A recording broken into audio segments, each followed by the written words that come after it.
I'll give a little bit of background. Firstly, the shir is l'schus and Rafua Shlema for Mayan Amuna Chaya Bas Chanaleya. And following the shir is going to be a little Fabrengian, celebrating the Nisim and the Plois. And the learning together of all of our joint learning will be l'schusa, and we'll hear more and more Psuras Tevis till the ultimate Psura. She'll be home and we'll all be home in Yerushalayim HaKodesh. I want to give a little background to the style of the shir. Actually, I have this big taiva to give two types of shiurim. One is a gathering of a whole bunch of bertlach and geschmack stories and inspiration from the Parsha. It's a long time dream I have, because it exists. And to put it together and present it is something that I believe I would benefit from learning that way and presenting. That's one type of shir. And then there's another shir that Rabbi remembers. I had this idea of these two shiurim. The second one is called Deeper Parsha. We know how much the Rebbe invested in teaching us Rashi ala Torah. And Rashi comes to answer every shayla of the Ben Chamish Mikra on any given pasuk, which means any shverikite that he could have in the story, Rashi comes. But what goes unnoticed sometimes is that Rashi has a certain pattern. There's a certain view Rashi takes on the storyline going on. And we get very detailed into Rashi answering and explaining this pasuk, and because Rashi between one statement about the story and another statement about the story, he explains wording and for his other shilas, we sometimes miss the general thread where Rashi explains the story. And that's another type of shir that that's what I'm going to give today, which is seeing beyond the specific Rashis, but seeing out of the various Rashis the various comments that Rashi makes, the way he perceives the general story. And this is not a novel idea to look for such a pattern. We see this in the Rebbe's Sichos many a time, where the Rebbe will come from within one Rashi and say, what's Pshat? And the Rebbe will say, based on this is the way Rashi sees the general story, and then bring other Rashis to support that. So we're going to be learning that Mahalach, trying to see from within Rashi the various Mahalchim, the way he takes. And you should know that Parshas Lecha is a fascinating Parsha to begin, and Bechlal. Parshas Lecha, the first and main character, we can say, of Torah comes on the scene, is Avram Avinu. Avram Avinu was mentioned in passing in the end of Parshas Noach, but it's mamish in passing, to the extent that it's not considered that the Eibishter spoke to him yet. I'll share a sikh of the Rebbe on it just to start with the Rebbe's sikha. But Parshas Lech Lecha, the Eibishter first time speaks to Avram, and from now until the end of Torah, Avram is the father of the nations, of Am Yisrael. It says, "Ein korin la'avis elo l'shloisha," which is an interesting statement the Alter Rebbe quotes many times, which means that the Yud Beis Shvatim, not each person has in himself from every shevet. You don't have to have. But avos, the three avos, each one of us has to have part of them inside of ourselves. For that reason, precisely, they're called avos. They parented us. They have what we have comes from them. So, Avraham Avinu is obviously a super important part of our life and of Am Yisrael, specifically after we know in Tanya what the Alter Rebbe says, that the Koyach HaMesiras Nefesh we got from Avram Avinu, Avram Oyavi. Avram was a Merkava. He burnt into the gene of Am Yisrael, the ability to go above themselves, beyond themselves. And where we see Avram going beyond himself begins in this Parsha. The Eibishter chooses Avram and gives him Nisyanis, which you have to give it up for Avram Avinu, above and beyond. So we'll get to the Nisyanis in a moment. I'm just going to begin, like I said, with the Sikh of the Rebbe on Parshas Lech Lecha. We know that the Rebbe Rashab said that Parshas Bereshis is a Freiliche Parsha. It's a happy story. But it ends with Noach and the story of the Mabul, which is a little taints it, gives it a gloomy feel. Then you have Parshas Noach, which be'etzem is a sad parsha. It has the parsha of the Mabul, but it ends with a Freiliche Tznuah, with Avram Avinu coming on the scene. Parshas Lecha is the emes of Freiliche parsha. This is the Rebbe Rashab says, the true happy parsha. We live every day of the week with Avram Avinu. Now, the Rebbe asks on this, it's a little bit weird. If you look at the Psukim, Parshas Bereshis is the entire parsha of the creation of the world, and very happy. And Noach is mentioned in the last pasuk mamish. Noach matzachein beinei, Noach matzachein beinei Hashem, or the story of the Mabul is mamish at the end. It's part of Shvi, L'chura, it could have just been bumped over to next parsha. And the same too in regards to Parshas Noach being a gloomy parsha, and then ending on a higher note with Avram, it's mamish in passing. It's the last, literally 3 psukim, 4 psukim. It could have been bumped into Parshas Lecha, and everything would be orderly and organized. And the Rebbe gives us a tremendous perspective, a fascinating Sefer Chelik Tezvav. And the Rebbe explains that Parshas Bereshis, that the process of the Eibusher creating the world was with the intent that there should be a fusion and working together of the Elyonim and the Tachtonim. And that process started first with an expression only of the Elyonim, which is Parshas Bereshis. Then Parshas Noach, only expression of the Tachtoin. And the third, Lech Lecha, is finally the fusion of both of them. The Eibusher commanding Avram Avinu and Avram acting based on the Eibusher's command. And based on that, the Rebbe explains why the Parshas Bereshis ends with Noach, because the truth is, the Parshas Bereshis represents Hashem creating the world. Maisel Yonim, the way they are on their own. And him ending V'noach matzah chen beinei Hashem was a chen that the Eibusher found. It wasn't anything on Noach's accord that he started working.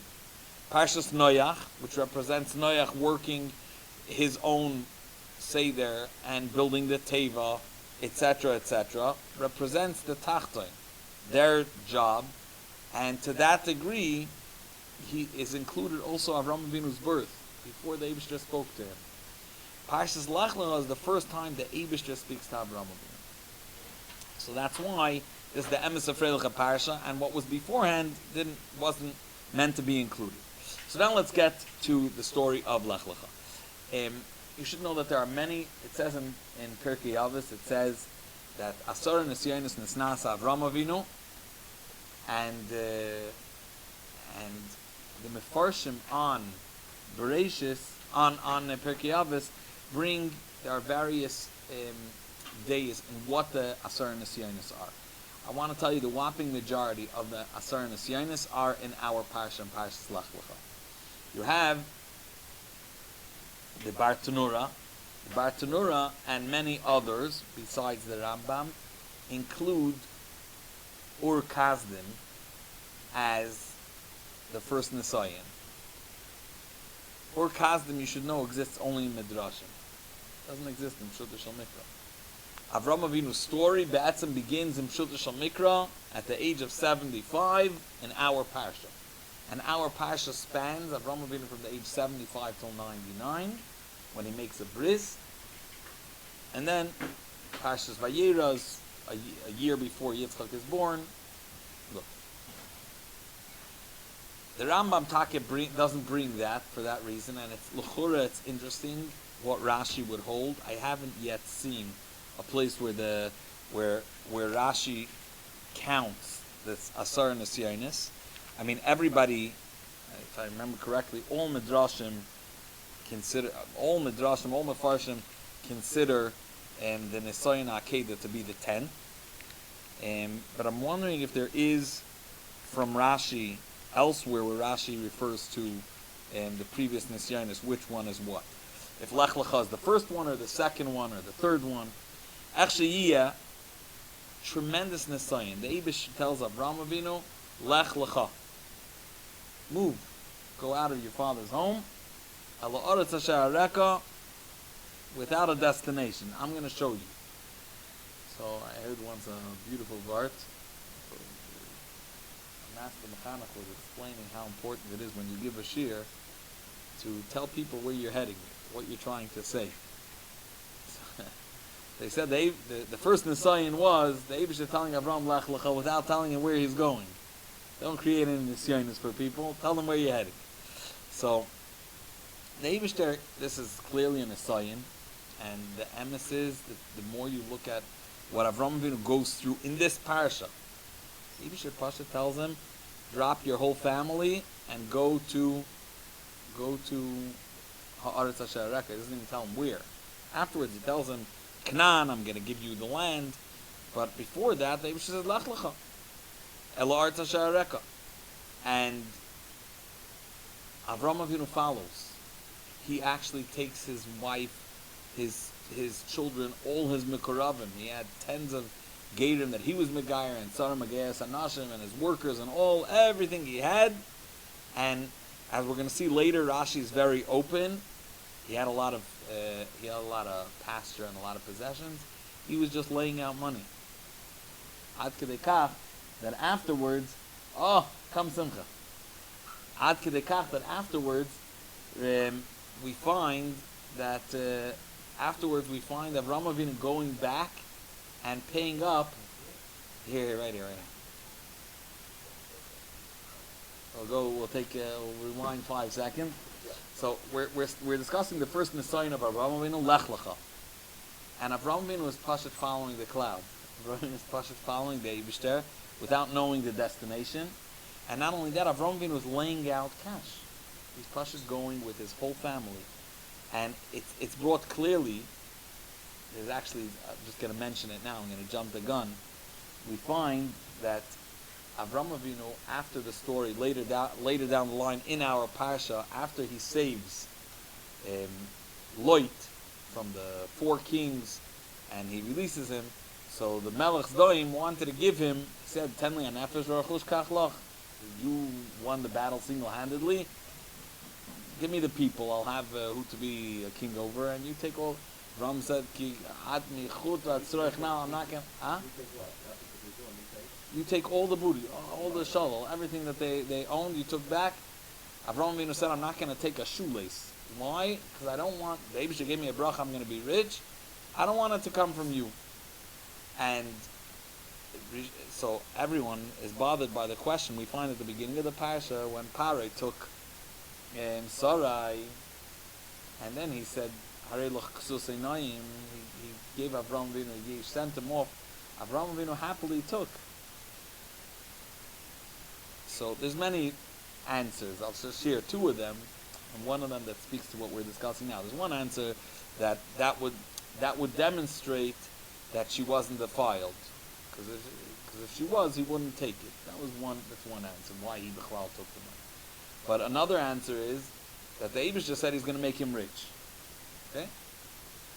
Now he was in chayvus. Avraham Avinu, it says clearly when he traveled back after that battle. It says, Vayisol Masa of. He went to his journey. What's the Masa of? Rashi says on the spot, he went to the same hotels that he went on the way there. And Rashi brings 2 fascinating details. One is a derech eretz.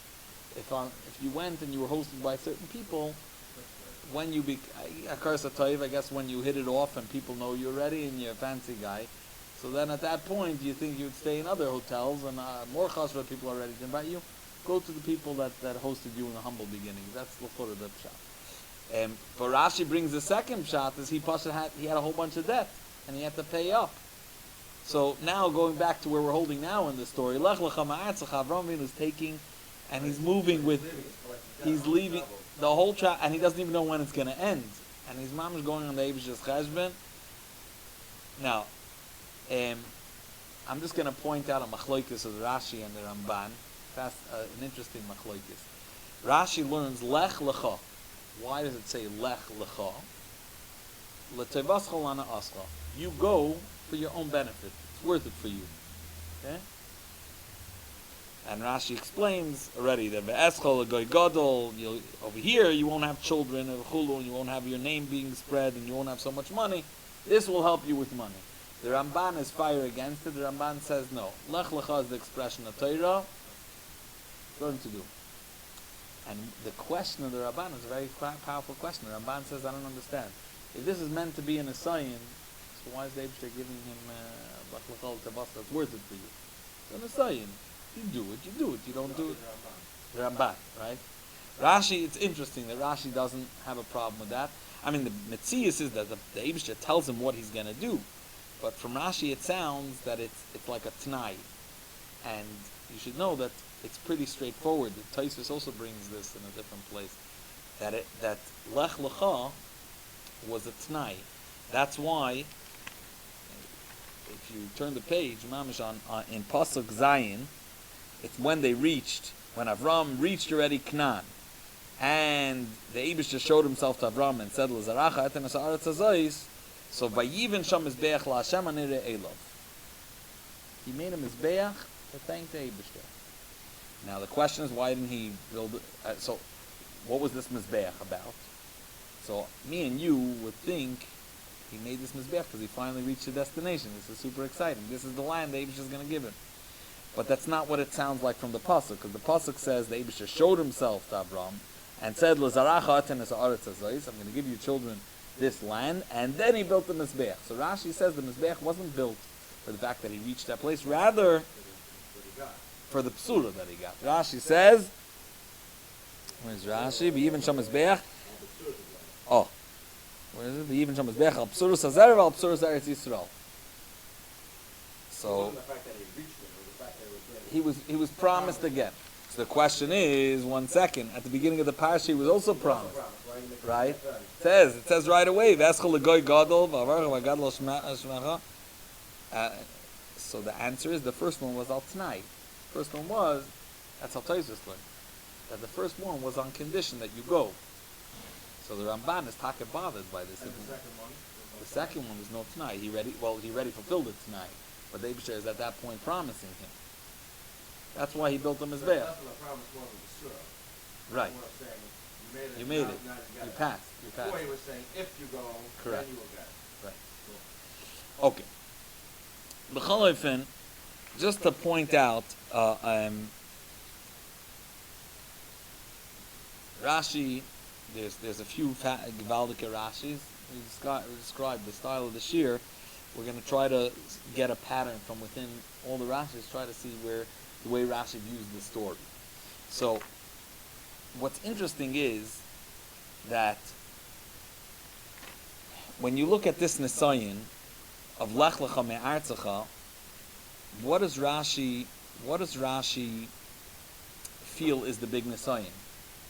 What does Rashi feel is the big Nisayin? When we look at the Nisyanis B'chlal, let me just mention a few of the Nisyanis, okay? That many of them take place in our Parsha. First one, just the basic one is the Bartanura, which is on where it says in Pirkei Avos that Asar Nisyanis Nisnas Avram. He brings the first one was Ur Kazdim, when he was thrown into the fire, which by Nimrod, which is Midrashim. The second Nisayin is Lech Lecha me'artzecha, that he dropped his family. The third one is when he reached the land that he was supposed to reach, there was a hunger, and he left. He had to go down to Mitzrayim because of this hunger. The fourth Nisayin was that Pare took Sarai. You know, he came over here because the Eibishter, so to speak, forced him to come in. And then the fifth Nisayin is the Milchemes HaMalachim. The sixth one is Maimad Bein HaPsarim, which is when he saw the goals that Yidden are going to go through. The seventh is the Milah. The eighth is Sarah being taken to Avimelech, Melech Gerar. The ninth is send away Yishmael. And the 10th is the Akeva. Okay? When I was preparing the Shin, I was learning through the Parsha, I was bothered. Think for a second to yourself. Avram Avinu was promised, go to a land. Over there I'm going to make you great. Over there I'm going to give you, that's the place. And the Eibishter Mamish showed himself when he came over there. He showed himself to him, and then the Eibishter starts telling him travel throughout the land. V'yatek misham ha'hara. He starts going towards. It says Halach v'nasoya hanegba. Avram Avinu, he came from Iraq, came from Ur Kasdim, then to Haran, and then he's traveling downward. So Negba is to Darim. He's going down towards Yerushalayim. Halach v'nasoya hanegba.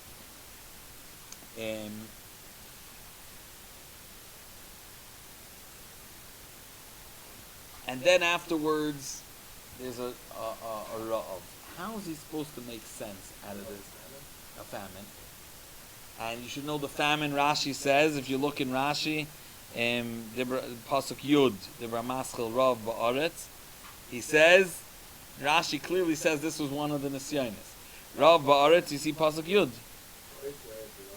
It's Levada. They're only in Canaan there was a hunger. Imagine that. Nah. To test him if he's questioning the Eibishter's words. Yeah. Well, I don't know if the famine existed.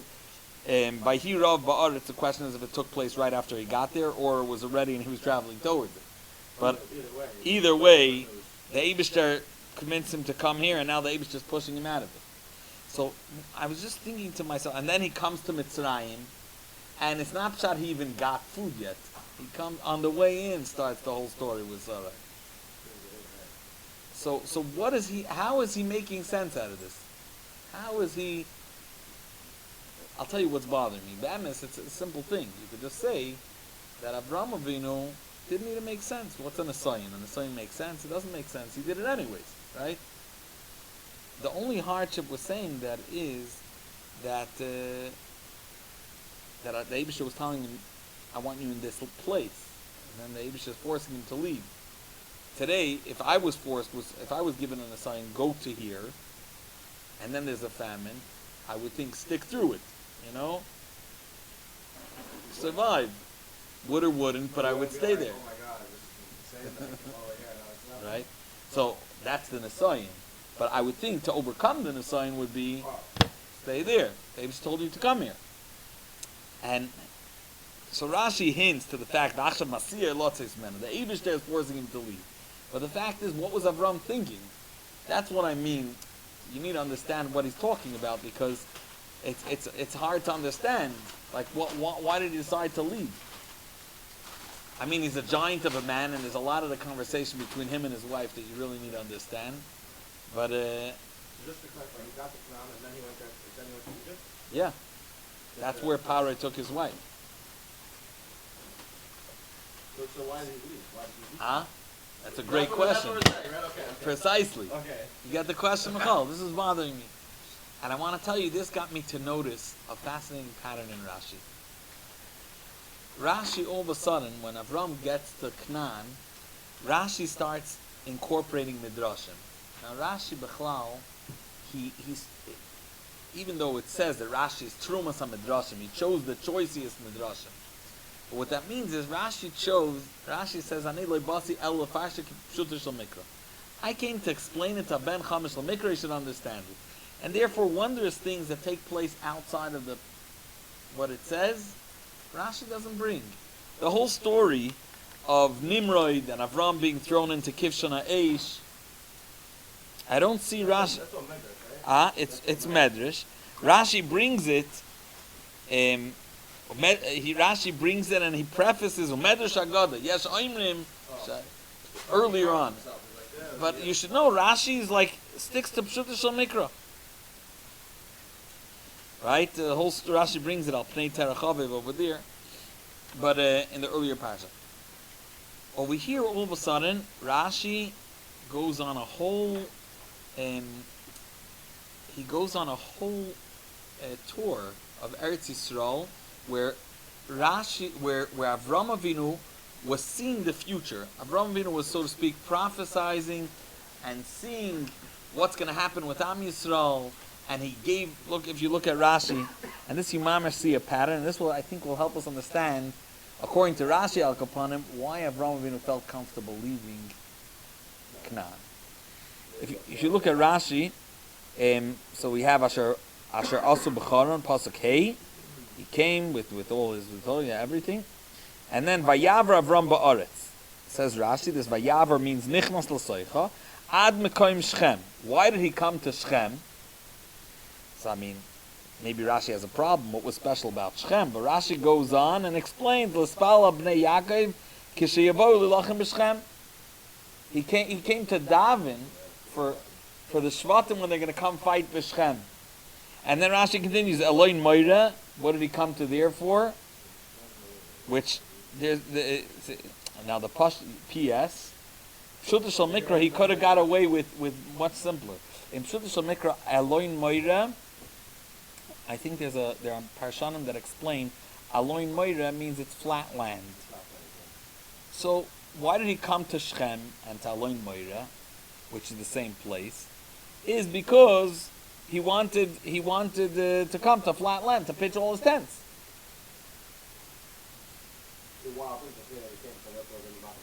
Right, it's going to be Har Grizim and Har Evel. Now the truth is, it says V'yatim Misham Hahara Mikedon LeBeis Kel V'yet Aloi Beis Kel. Where's Eloin Moira? 1 second. Ad Eloin Moira Bakrani Asbar. Sorry, and then so it says he came to Shechem, which is Ad Eloin Moira, which sounds like the same place. And you could have got away with saying it's the plains of Shechem. You know who chites is Eloin Moira? Rashi's teacher. Look at Unklus. Unklus on Pasuk Vav says Vavar Avram Ba'ara. He passed through the land Ad Asar Shechem Ad Meisher Moira. So the plains of Moira.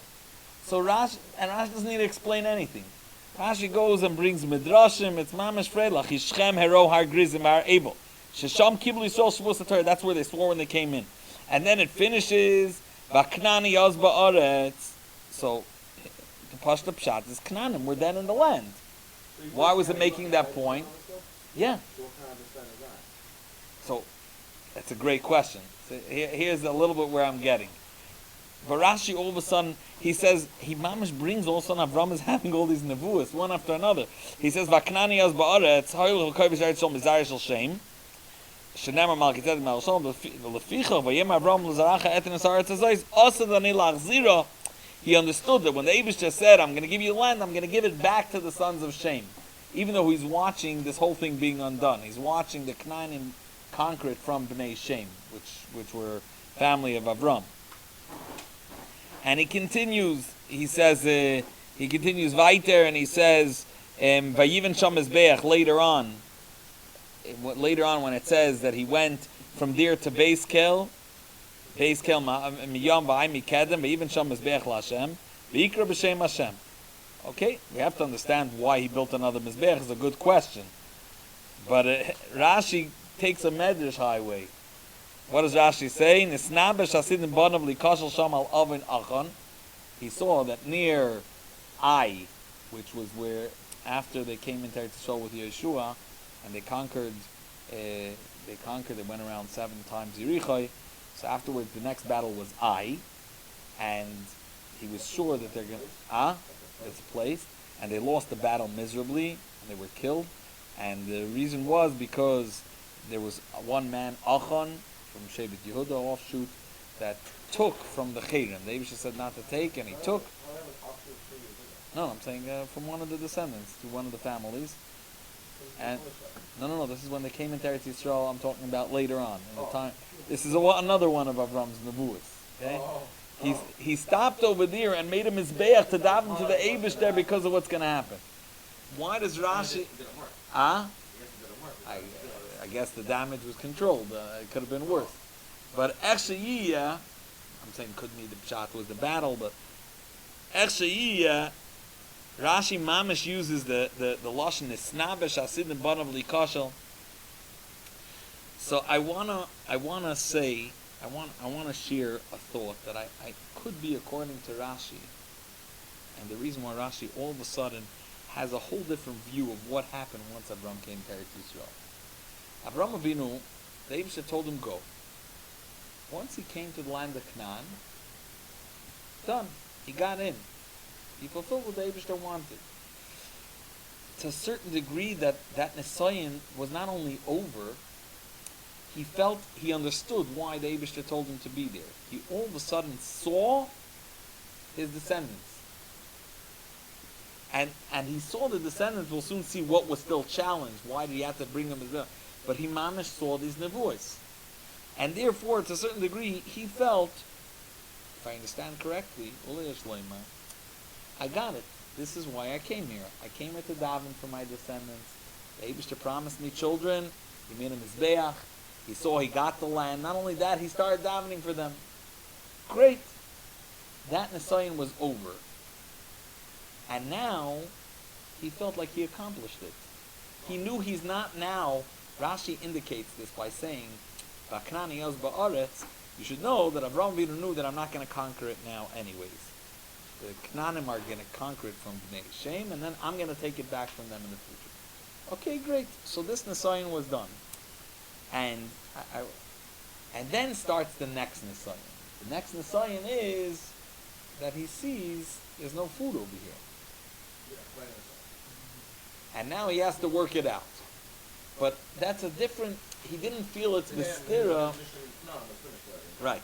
So Rashi doesn't answer this beferish, but Rashi is very clear, at least the Ramas Alim, this is my understanding from, that's the goal this year, is try to understand Rashi. Rashi has certain specific things that he's entering on every pasuk. Right, I see what you're saying. You're saying if we follow the order of Rashi, right, if you follow the pattern. Because his whole reason of coming here was to daven over here, to daven over there, and to receive the Tzur to see. There's no food. Right. He's like, okay, I'm done over here. Right. I'm gonna go find food. Now I'm actually gonna for the next pattern in Rashi. For the next pattern in Rashi, I'm actually gonna jump the gun and tell you right away what I think the pattern is, and then try to see it inside. There's a fascinating Rashi on pasuk Ches. We find before Avram goes down to Mitzrayim, it says Avram vayatek misham hahara. He left Shechem and Elin Moira, and he started moving towards Beis Kel, Va'aymi Kedem, before he built that Mizbeach. And it says when he reached there, Vayet Aholoi, Beis Kel, Miyam Va'aymi Kedem. What's Aholoi? It's written Madna. It's written instead of Al He Lamed Vav, his tent.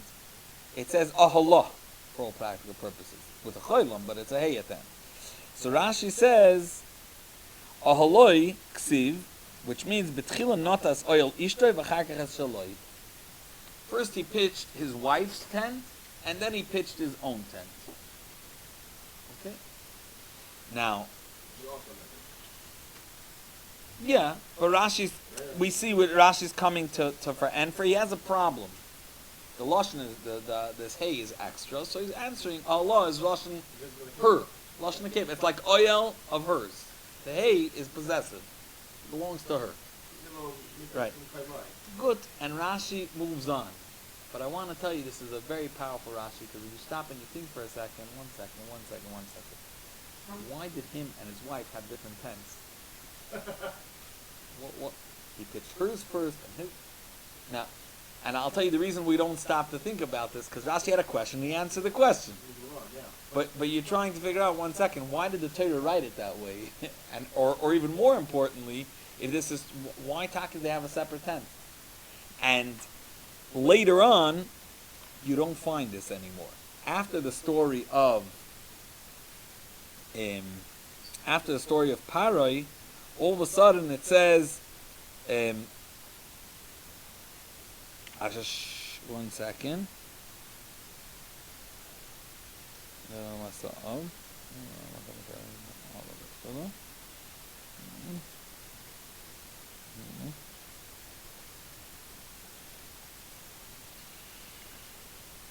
Later on, you find Vayehal. Vayehal. He pitched his tent, and it's one tent.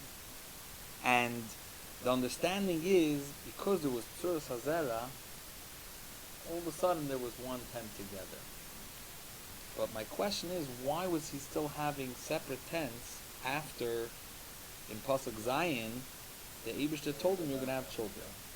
And I think this is going to help us understand and make a little sense out of a whole bunch of questions. I'm giving you the pattern, l'chatchila. It's going to help us make sense how Avram handled the story of Sarai being taken. What in the world? I'm going to ask some questions, but but by us understanding this Rashi, noting this Rashi, that they separate tents and afterwards they became one tent, I think it's going to help us understand how Avram unpacked the next Nisayon. And one, the whole journey. I'm trying to fan for Shabbos. That's what we're doing. And it's not. I wouldn't say fan for Shabbos. Some shiurim are we looking for questions to be able to answer them. Right. Right. I actually gave in the introduction. I would love to give another shiur that I Pasha a likut of what a whole. But this is Pasha try to understand from a whole bunch of Rashis to try to get a pattern of what he holds in specific stories. Because Rashi doesn't give any. If Rashi would have gave introductions, this year would be extra. Which means Rashi would say, you should know the next story, this is what's taking place, and then give us the way to be miyashim and see it in the words. Rashi doesn't. Rashi is, he taiches ben chamesh l'mikra al asar. And the reason could also be that Rashi doesn't do this is because the Rebbe brings, sometimes Rashi will take two opposite deis, based on what will fit in that specific story. Which means in one specific story, Rashi is going to take one guy. The Rebbe says this clearly. But sometimes two different stories, Rashi is going to want to make the words work, Shulter Shal Mikra, and he'll take a mahalach that he didn't take. Earlier, he held like a different mahalach. Anyways, maybe that's why Rashi doesn't give an introduction, because it wouldn't be through there. But Echshiyah, sometimes you have within a Rashi, but it's a little weird. A storyline we don't have this. Yeah. Don't worry. There, yeah, don't worry. Yeah. The shiur you should know is for those that are here. And whoever joins is also welcome, Baruch Hashem. Right. I'm here. Right. So really, yeah. So here goes. You should know that the story of this next Nisayon is as baffling as it gets. Avram Avinu tells Sarai, we're going into a land. I know, or I now discovered, can't frag what exactly that means, but I now discovered how beautiful you are, and it's pretty straightforward. They're going to take you away, and if I'm going to get in the way, they're going to kill me. So do me a favor, and say you're my sister, and the next thing Avram says is way out there. Avram says, this way, they're going to do good for me in your honor. Rashi says they'll give me matanis. And I'm going to stay alive because of you. Now, where in the world is the consideration of what's about to happen to her? Yeah. Rashi, Avraham Avinu, now, you know, she was already in the separate tent. She was already in the separate tent. So that's where I want to go back to. I want this a little bit help me understand the way Rashi unpacks the story. But this is, you follow, this is, if you, here, you know what, we could go through these psukim inside. You're good with Lashon Kodesh, yeah? Okay. If you look at Pasuk, it starts Pasuk Yud, yeah? Vayirav ba'aretz, there was a famine, a hunger. Vayid Avram Mitzrayim, and went down Logasham, ki covered the Rav ba'aretz, because it was very heavy, the Ra'av, and Rashi's Medaik ba'aretz, only there, that's where it was. Okay? This is the next Nisayon, according to all opinions. The next Nisayon was the Ra'av, the fact that he had to leave Canaan. And why was it a Nisayon on its own? He has to schlep now, his whole family. And he's not yet making money. He's laying out cash the whole time. Also, when he's leaving now, there's no promise of that's he didn't. First of all, he wasn't told to leave. He wasn't told to leave. He's being forced to leave, and he wasn't given any promise. He was given a promise, that this overarching promise that when you left, Lech Lecha me'artzecha, it's going to be good for you. Eventually, till the eventually, we're hanging in there. You understand? That's why it's in a sign. He had a bracha. So, Vahi kasher hikriv lova Mitzrayim, when he started coming to Mitzrayim close, Vayemer el Sarai ishte, says to Sarai, his wife, daiti, now I know, as Rashi learns, ki isha yifas mara'ot, that you're beautiful. Rashi has three Pirushim and why all of a sudden now he discovered that. Or what he was saying is now is when it's all of a sudden relevant. But actually, yeah. When the Mitzrim are going to notice you, this is his wife, they're going to kill me. And Imri no. So Imri no, please say that you're my sister. Period. They should do good for me. Period. If you look at Rashi, Rashi is a separate thing. They'll give me gifts. And my soul will be given life in because of you. And it's exactly what happened. Etc. So this whole beginning is very hard to understand. It's very hard to understand. What was he thinking when he gave up on? Today, I hope all of us, if someone wants to take their wife, today Derech HaOlam is a person. Well, depending on the person, but I'm saying, person go on Mesiras Nefesh. What do you mean? A person swore under the chuppah that he took on a ksuba. He's gonna add the glimmer al ktefoy. I'm gonna go till. He has to go into Mitzrayim. I mean, today, you leave your wife in Eretz Yisrael and you go, you make some geld, and you come back with it, make some business, something. Ram Avinu Mamish takes the whole.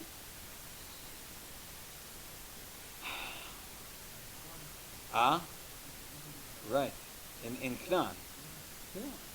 Also, was he never run into this issue before? He never ran into it. How is it that he never ran into it before? He slept into all over the place. So Rashi says that they're shchorim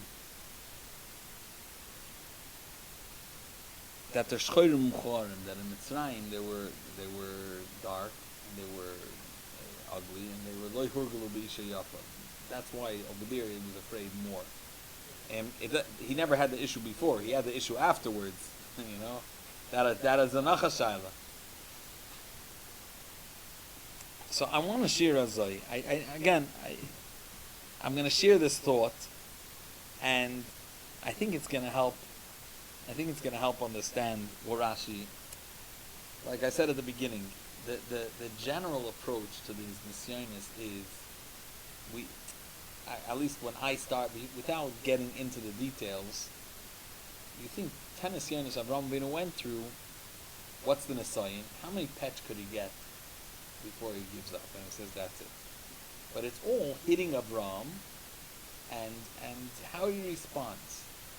The only problem with that is that if you're saying that they're all on the same plane, it's all just how many hits he could take, then why would he go down to, that was the first question I asked. Why would he go down from Canaan to, they all apply equally. That never said it ended. So, he went down to the necessity. No. I'm talking about to Canaan. When he went down to Canaan, why did he go into Mitzrayim if the Nisayon was still going? The first Nisayon was still happening. The first Lech Lecha should have been still on. So forget. So that's what I understood. That's why I picked up Olei Shlomo from Rashi, that he felt like he got it. There was a Aretz Asher Areka, and he saw it. Al derech zeh, this gives us a little bit of an understanding that could be he understood that the next Nisayon was about his wife. When he got Psuras Hazera, he understood, I'm gonna have children. Who it's gonna be from? Who's gonna be from? I don't know. And we'll see later on. His wife Sarah gave him Hagar, and it wasn't considered like he lacked in Emuna, because the fact that he's going to have descendants. Not only that, I'll throw in another factor here that makes it mamish. It starts giving us. Rashi says certain things that open our eyes to understand that there was more going on here. Avraham Avinu didn't assume when the Eibishter promised him children initially, or basically, the Eibishter told him about children many times. And Rashi learns, it seems from Rashi that he learns that each time there was another niche. It wasn't, right? It's like when the Eibishter told Avraham Avinu, you're going to have children, make a coffee, join us. This is going to be a bringing following this. Good.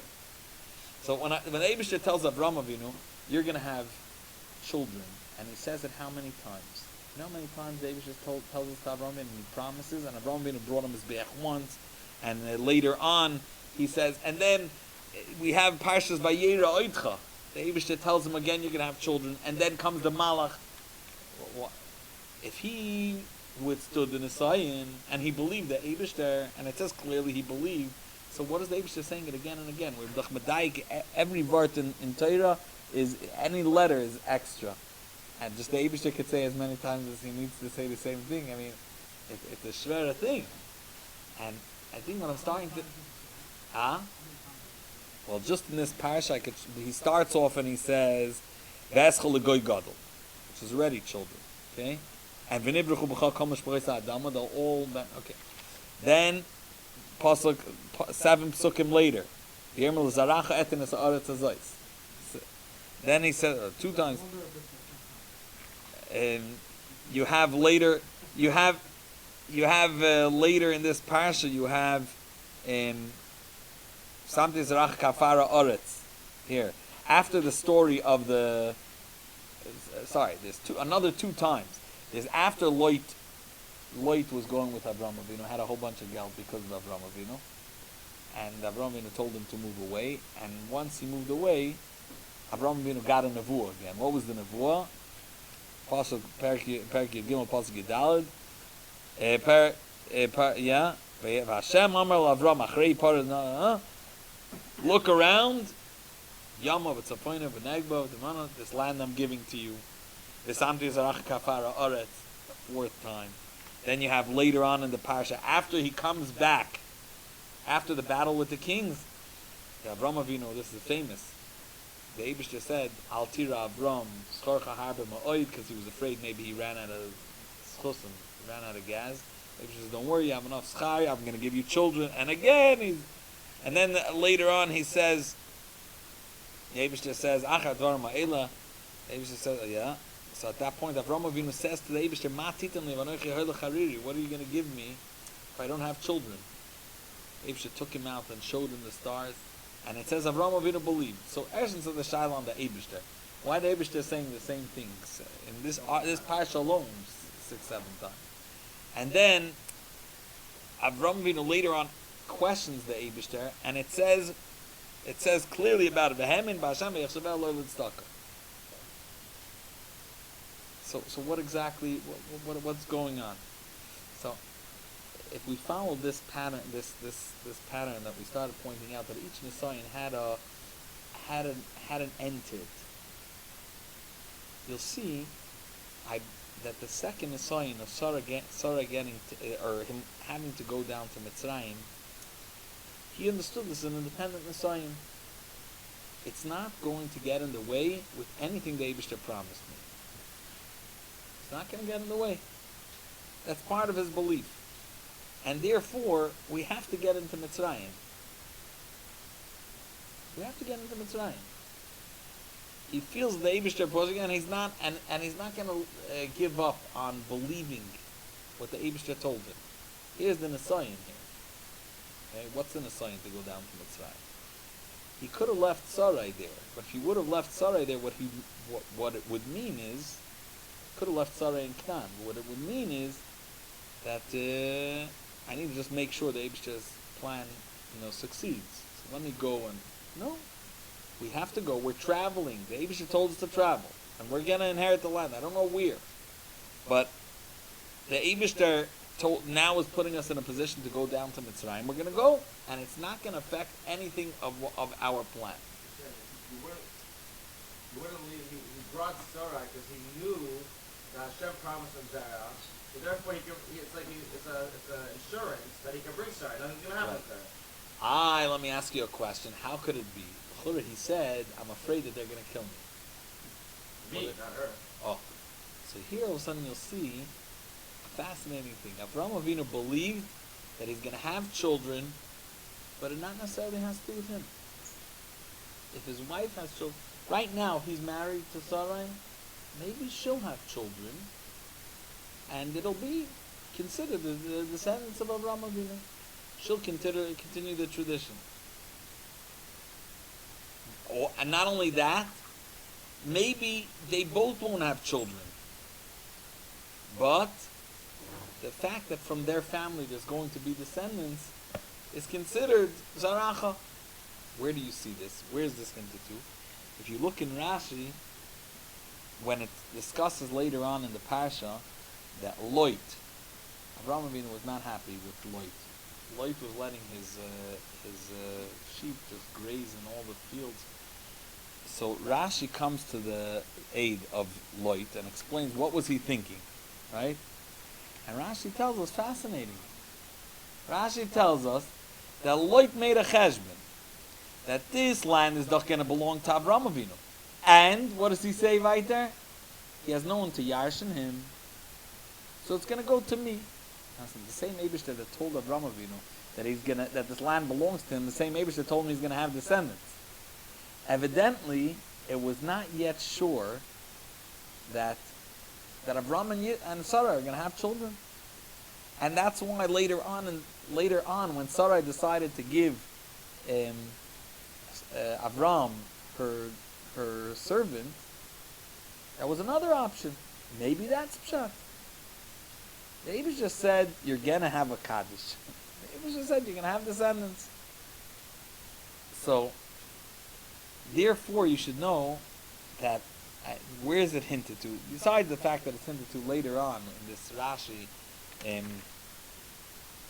it's Vehi Riv. If you want to see it inside, Pasuk Perek Yud Gimel Pasuk Zayin.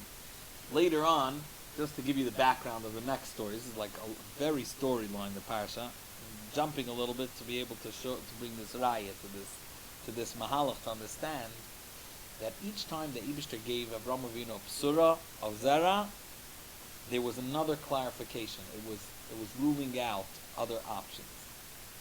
It's a big break, and this is going to help us understand what Avraham Avinu was thinking when he took her to Mitzrayim. And he didn't believe. He said, listen, if they kill me, no karakum. It's not taking away the psura. It's not a stira to mine. Not only that, it's an asayin. I don't know, maybe it's me, maybe it's you, So if you look at Rashi, Pasuk Zayin, of Perek Yud Gimel, when it's talking about the fight between Lech's shepherds and his shepherds, it says, V'iri lefisha yiroi Lech Reshonim, umayim behemta b'sad acherim. So Avram, the shepherds of Avram, they kept on saying, no, are you talking? The land was given to Avram.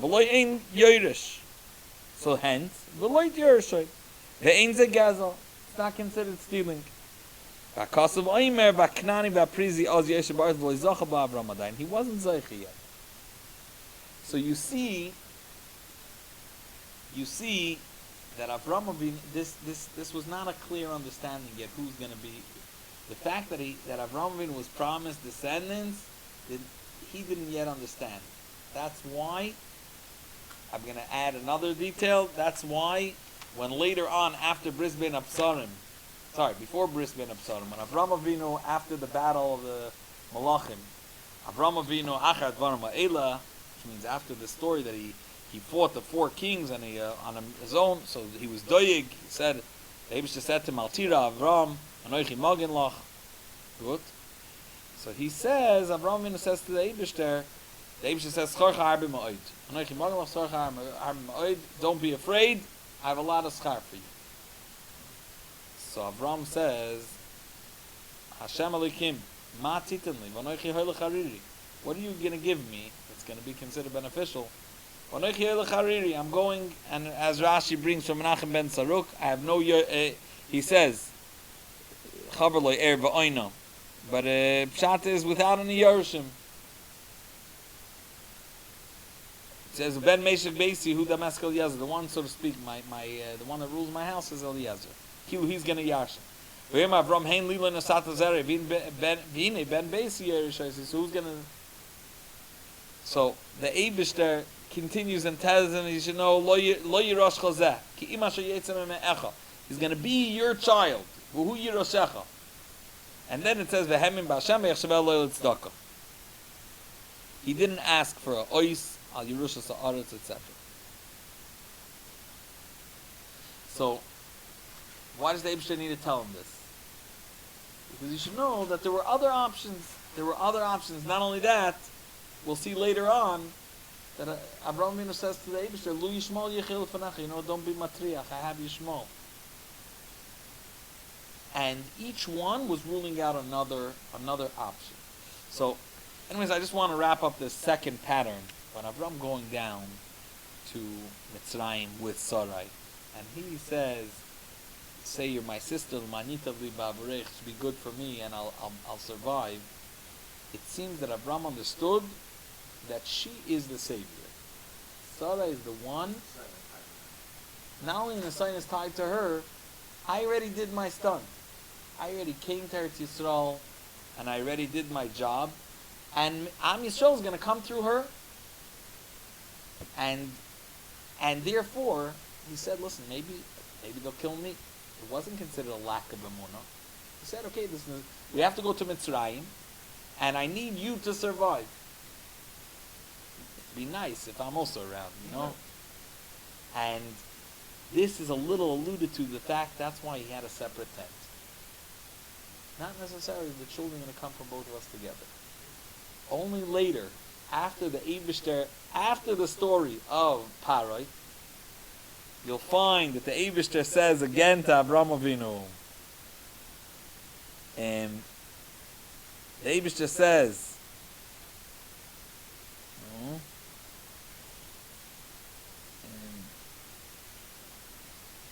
no, it's a little later. It's after the Vayehal Avram. Later, after Avram sent away Yishmael, it says Vayehal Avram. First time you find Avram and Sarah in the same tent. This is after the Eibishter promises him children a third time.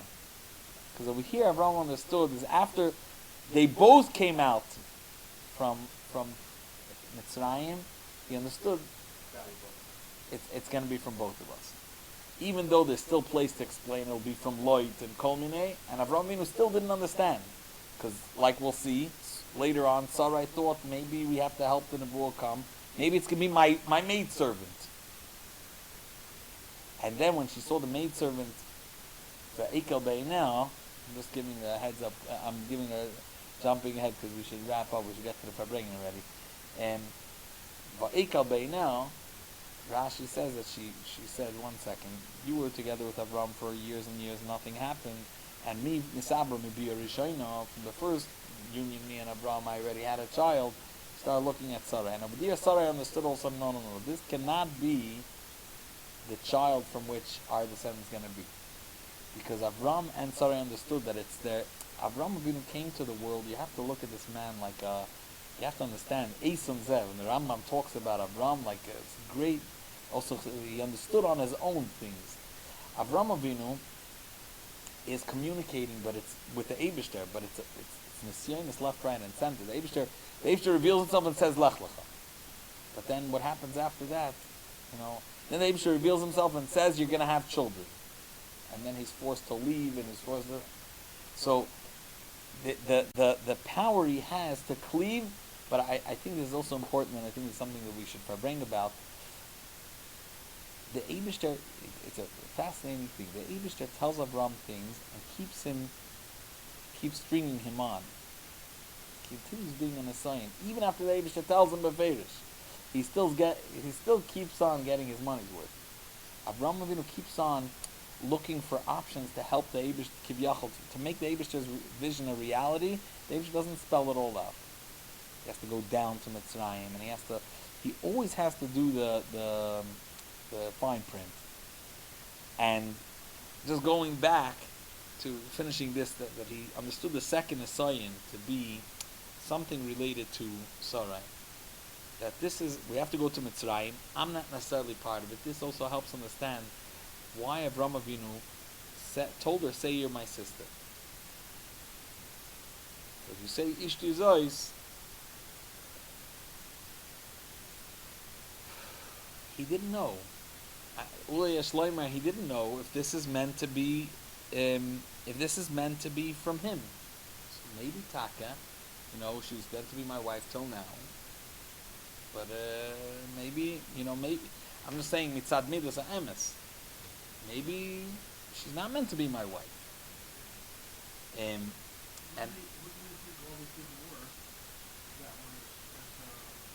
who could be the descendant? So you see that he considered Lot, which was a brother, which was a nephew of both of them. P.S. Right? So nephew Sai of Abraham and Sai of Sarah.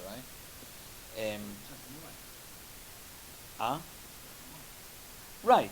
But initially he was kosher, and Avraham Avinu took him with him to be Mekayim Dairah. And then you see all of a sudden an option in Avraham Avinu's mind that the Mesek Eliezer is going to be the Yerush. And it wasn't considered a stira. Because Avraham Avinu came to this world with a mission. You have to understand the way Avraham Avinu, you see this, the unbelievable Mesiras Nefesh of Avraham Avinu, that he came with a mission. I have to spread the knowledge of one Eibishter to the world. That's what I'm sharing with the world. And, whoever's going to take that torch forward, that's what it's about. It doesn't need to be me. The Mesiras Nefesh of Avraham Avinu is unbelievable. I'm just gonna, gonna add a little bit.